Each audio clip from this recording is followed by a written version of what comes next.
lortetur! Ej, hvor hedder sne. Nå, I må være julekloerne. Hvad skal jeg lave? Hvem er du? Det hedder, hvad du er ubentrins. Her åben trans, hvor er det fjollet af mig. De må være den nye julemand. Ubentrins. Ja. Dumme mus. Hvorfor har du ikke sagt, at den nye julemand vil komme i dag? Ja, altså. Velkommen. Mit navn, det er Bjellefrans, og det her, det er Nis og hans mus. Ja, musen hedder Nos. Musen hedder Nos? Ja, musen hedder Nos. Okay. Hej Nes og... Hej Nos. Ja, okay, så nej, det gør vi så. Ja, undskyld. Nos er ikke så glad for fremmede mennesker og bekendte fisk. Nå, kom så Nos, vi går ud og får noget tang.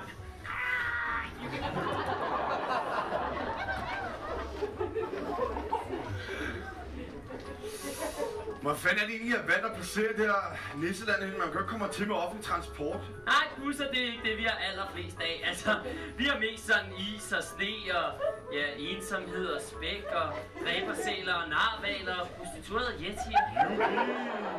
Nå, men nok om det.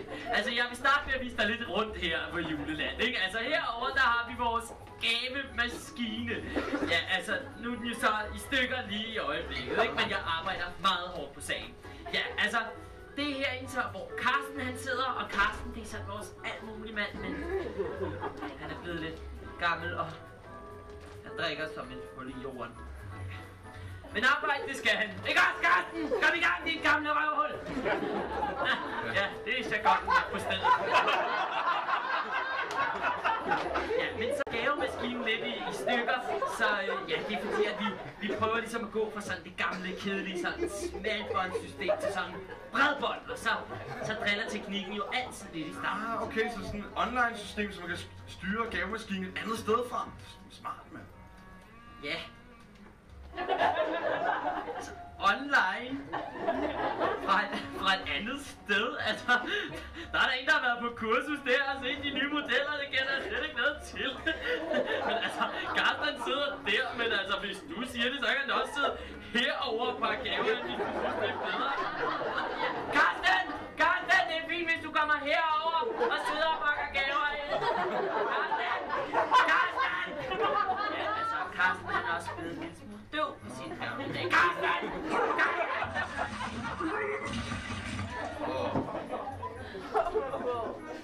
Bedre end Carsten. Ja, men ved du hvad? Jeg synes da, at vi skal bløde stemningen op, om jeg så må sige, med et dejligt glas mælk. Værsgo. Det er virkelig fremragende. Bare drik ud. Ja, altså, det er virkelig, det er jo frisk malket direkte fra rensdyrene, så det er primo kvali, synes de ikke? Ja, det er i hvert fald hvidt tykt. Ja, for dem. Ved I hvad, vi skal også videre, vi har så travlt. Vi skal både se små.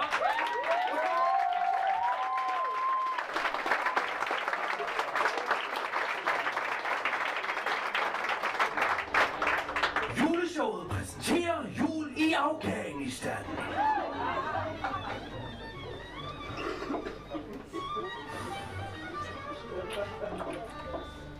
Ja, så det... Ja. Hvad er forskellen på en myg og en dansker? Nej, det ved jeg så ikke. Myggen er kun irriteret om sommeren. Nå!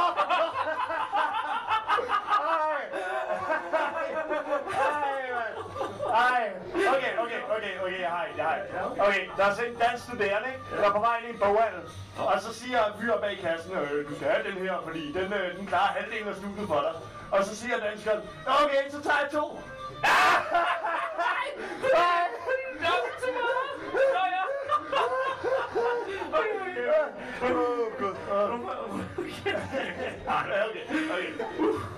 Ja. Hvorfor? Okay. Hvorfor kan danskere ikke lave isterninger? Nå, det ved jeg sammen ikke. Men de kan ikke finde opskriften! Nej!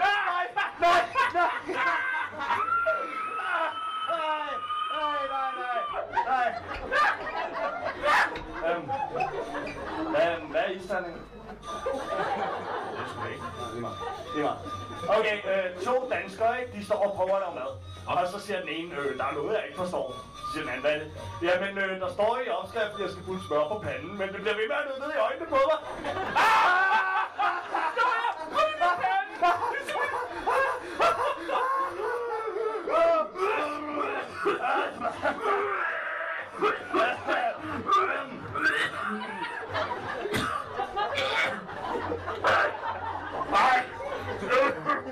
Er du okay og sådan? Jeg fik sand i lukkerne. Ja. Nej. Okay. En dansker og en afghaner går på stranden. Ja? Så siger afghaneren, se, der er en død måge. Ja? Så kommer det sjovt ud, ikke? Så, Ja, okay. så siger danskeren, hvor? Og kigger op i luften. Nå!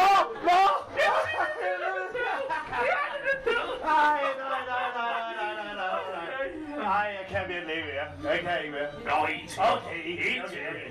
Så 2 danskere, ikke? De har været i byen, ikke? Og de var meget fulde begge to, fordi de har drukket alkohol og sådan noget. Det gør de jo. Og så på vej hjem, så siger den ene, kom, vi går ind til mig og får det. Og så imens så falder lytterne fra, så kigger han Svend rundt omkring i huset, ikke? Og så kommer han tilbage og siger, jeg har lige fundet din kone ligge med en anden mand inde i soveværelset. Og så siger den første, vi har kun 2 øl.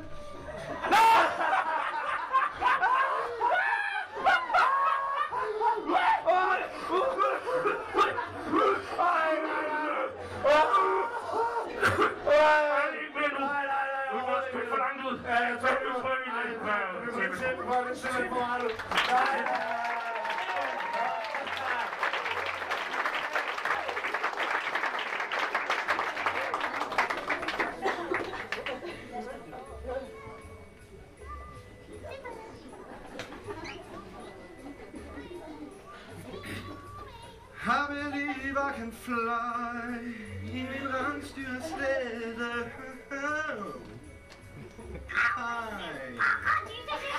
Stor psykopatmus. Ja, skal vi lege afstandsleje, så bliver du dør, så bliver jeg... Du skal gå væk fra mig. Du må ikke have mig! Nå! Så kom her. Det har vi lige snakket om, men det er ikke folk. Det må de virkelig undskylde, her nye julemand. Jeg putter den også tilbage i buret med det samme.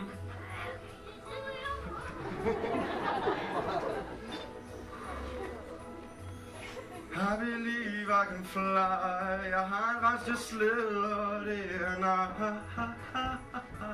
Der er bare de her åben trans. Åben trins. Ja. Nå, altså, ved I hvad? Vi har virkelig travlt. Er de klar? Jeg var altså lige på vej ud og flyve en tur i slæde. Flyve i slæden. Hørte du det, Garten? Hvad lyder? Flyve i slæden. Din rigtig pjattemus er åben trans. Tror de også på eskimoer? Åben trins. Ja. Nå, men godt nu her, altså. Vi har virkelig meget, vi skal nå, fordi den tidligere julemand, han skred lige midt i, at vi var i gang med at lave artig og uartig-listen. Ja, så den skal vi jo have lavet færdig, før at vi kan begynde at lave gaver.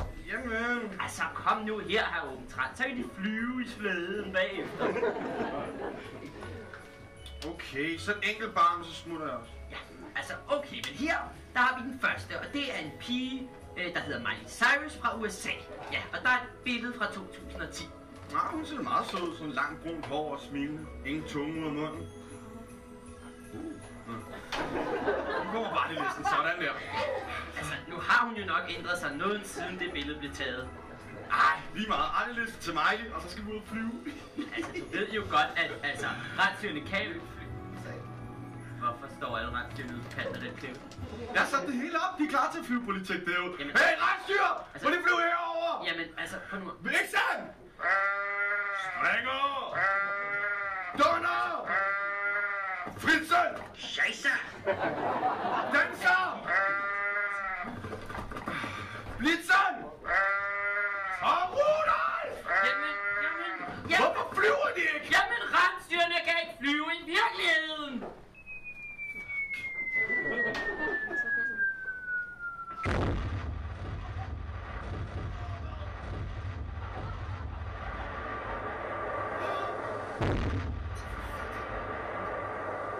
Scheisse!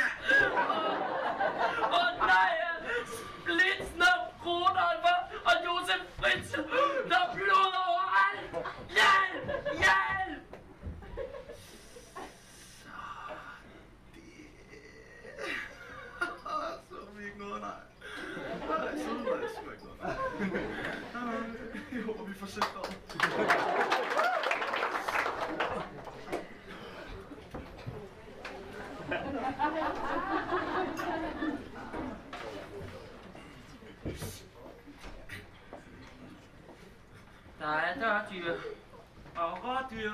Og tusinde smådyr. Elsdyr. Harpetsdyr. Josef Fritzl. Men et rigtigt svin, det var Adolf, som var raceræg.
Det var Williams idé.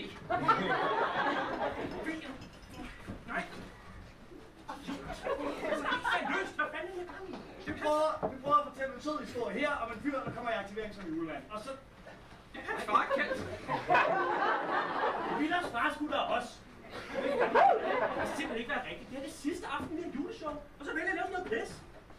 Nu går I derude bagved. Og så tager I ordentligt kostyme. Så når man kommer tilbage efter pausen, så laver I det ordentligt. Afsted med jer! Nå, du det. Kom nu.